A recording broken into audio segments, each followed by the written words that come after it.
Pada kesempatan kali ini PD Official 1, 2, dan 3 akan memberikan penjelasan terkait bagaimana melakukan tindakan ketika teman-teman akan mendaftar untuk mengikuti seleksi masuk perguruan tinggi negeri tahun 2025.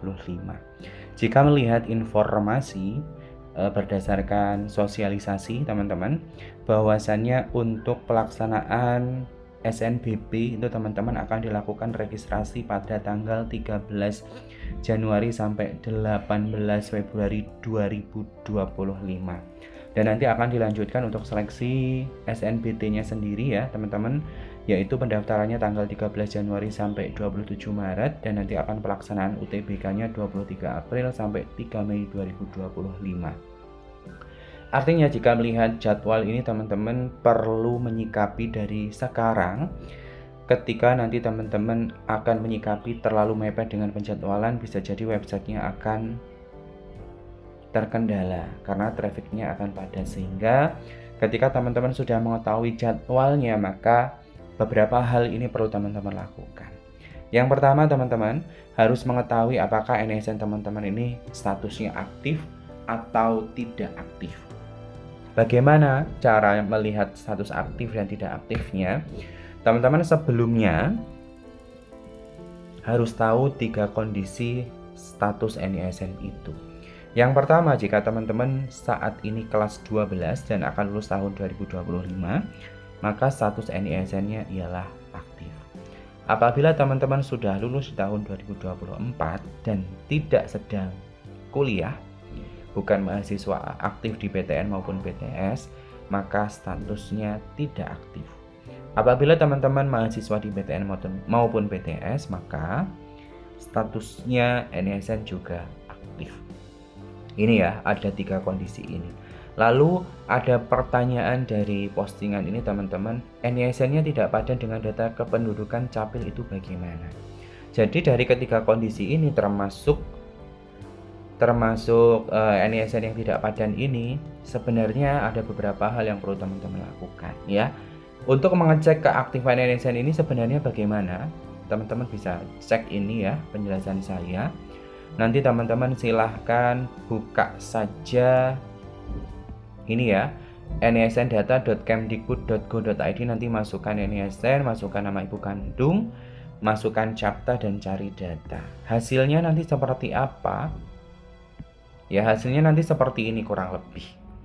Kalau teman-teman statusnya tadi ya, seperti yang saya sampaikan di awal.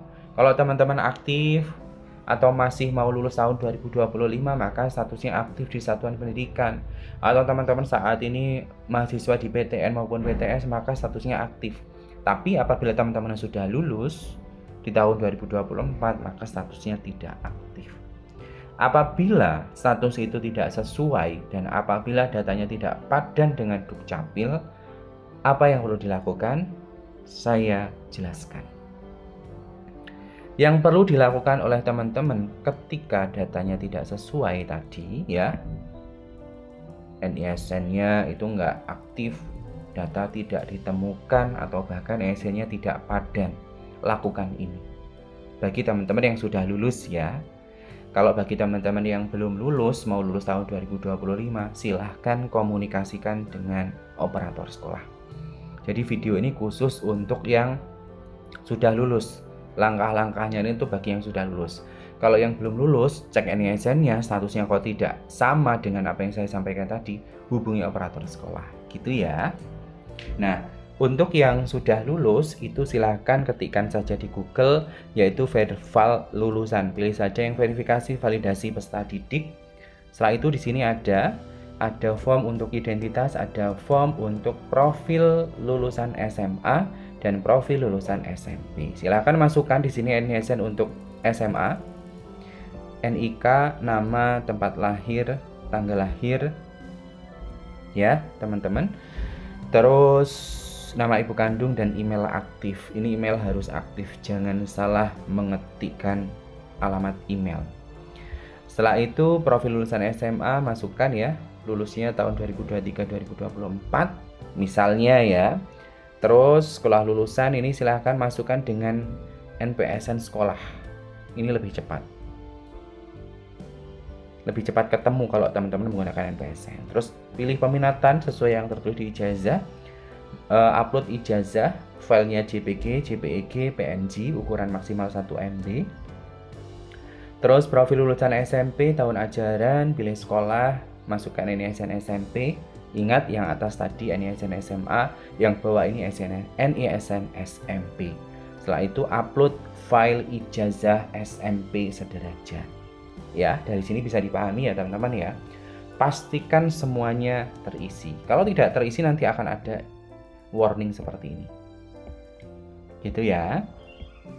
Diisi semuanya, kalau sudah nanti klik ajukan.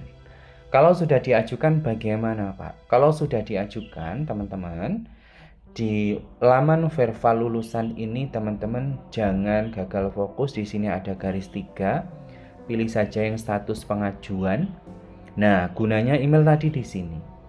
Silahkan masukkan email yang teman-teman masukkan pada form identitas tadi. Setelah itu baru klik status. Nanti akan muncul status pengajuan kita. Apakah pengajuan kita sedang menunggu antrian ataukah memang pengajuan kita sudah disetujui? Kalau memang sudah disetujui, maka langkah selanjutnya apa? Kembali lagi ke laman cek NISN online ya, di sini. Cek NISN Kementerian. Di sini ketika saja di Google cek NISN, setelah itu masukkan lagi. Gitu ya. Intinya untuk mengecek apakah memang hasil pengajuan Verva lulusan kita itu sudah disetujui, sistemnya sudah sama gitu ya, sesuai apa yang kita inginkan. Kalau sudah ya sudah. Kalau belum maka mungkin bisa jadi ketika teman-teman mengisi itu ada kekeliruan. Gitu ya.